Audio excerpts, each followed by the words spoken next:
guys, I have been reading some really good stuff in the way of paranormal romance lately, so let's discuss. Okay, so one of my favorite writing duos, Ilona Andrews, has a series that they release a chapter at a time online. It's called The Innkeeper Chronicles. I always just wait for the compilation of the chapters to be released as an ebook, and then I gladly pay the money for it rather than just reading it online, because I like to read on my e-reader.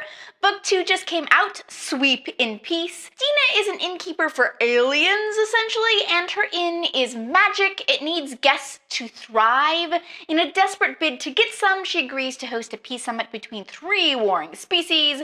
What could go wrong? This series is super cute and has some ridiculously fascinating world building. I cannot wait for more to come out.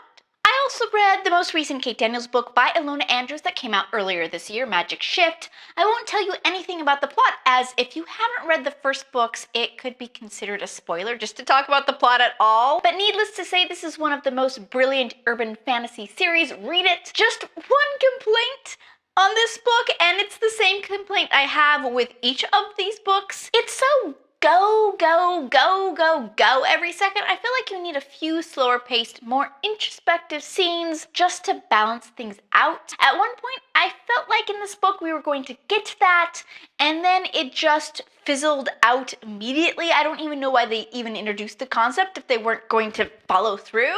If you want to know what I'm referring to, check out my Goodreads review and expand the spoiler section, and you get all the good spoilery complaints I had. But it's very minor complaints. I love this series. I love Ilona Andrews, and if you haven't read Kate Daniels and you need a good introduction to the urban fantasy / paranormal romance genre, this is the series to start with. So you might remember that I'm obsessed with Nalini Singh, so I read her contribution to this series where a bunch of authors wrote different books for it, and it was not very good. Well, for some unknown reason, actually I think I gotta know the reason, I was curious to read Gina Showalter's contribution to this series called Lord of Vampires. He's a vampire. I'm sorry, per the description, he is a wonton vampire, which would be way cooler if it was the food, because I'm kind of hungry right now, but it's not. Anyway, he's trapped as a sex slave in this fantasy land,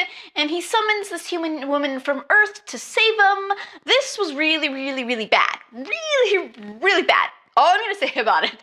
Speaking of Gina Showalter, I read the next book in her Lords of the Underworld series, The Darkest Lie. I used to hate this series, but it's kind of grown on me. The more recent books have been quite enjoyable, and I did not dislike this one. It was just kind of mind-hurty.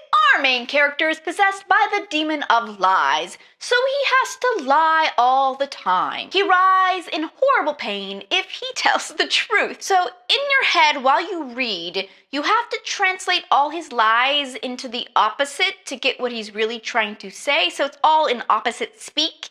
He's been a minor character in previous books and was kind of cool in small doses, but an entire book of it was a bit hard on the brain. I went on to book 2 in the Elemental Mysteries series, This Same Earth. I really liked book 1. This one, which is book 2, continues the story 5 years after the first book. Beatrice is now all grown up with a real job when Giovanni deigns to return to her life, and she is sucked back into the supernatural world. This was really slow for me. Still decent, just not as good as book 1. Alright, one of my favorite series is SHERRILYN Kenyon's The League series. This series has always been very progressive in featuring gay supporting characters. This book, however, goes one better and has a same-sex couple as the leads, which is super amazing and makes me super happy. Tuor is a chef and definitely not a fighter, and Maris is of a secretive alien species and has been militarily trained since birth. My only complaint here is that it was way too short, so the ending was really kinda abrupt. I continued on in the Black Dagger Brotherhood series by J.R. Ward. This series has grown on me a little more over time. I'm on book 6, Lover Enshrined. This one is about Fury, who has been celibate his entire life but finds himself as the one selected to be the prime male who's supposed to propagate the race with the Chosen, which is this group of 40 women, and Cormia is supposed to be his first mate. I found this one interesting and almost melodically slow for the series, which I kind of liked. The premise is somewhat awkwardly resolved, but overall I found this an enjoyable read. I read the steampunk book Her Sky Cowboy, The Glorious Victorious Darcy's Book 1 by Beth Ciota. It's got dirigibles, cowboys in Victorian England, and sky pirates. It's about as ridiculous as it sounds. The second half of this is undeniably better than the first half, but if you enjoy steampunk and a little ridiculousness, it's not half bad. Okay, so what is the most ridiculous sounding premise you've read recently?